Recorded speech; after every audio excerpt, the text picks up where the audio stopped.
Civil supplies ഗോഡൌണിൽ നിന്നും ചാക്ക് കണക്കിന് റേഷനരി തോട്ടിൽ വലിച്ചെറിഞ്ഞു. കൊല്ലം കിളികൊല്ലൂർ സബ് ഡിപ്പോയിൽ നിന്നുള്ള അരിയാണ് സമീപത്തെ തോട്ടിൽ ഉപേക്ഷിക്കപ്പെട്ട നിലയിൽ കണ്ടെത്തിയത്.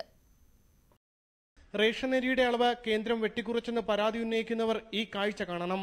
സംസ്ഥാന സർക്കാരിന് കീഴിലുള്ള സിവിൽ സപ്ലൈസ് കിളികൊല്ലൂർ ഗോഡൌണിൽ നിന്നും വലിച്ചെറിഞ്ഞ ചാക്ക് കണക്കിന് അരിയാണിത്.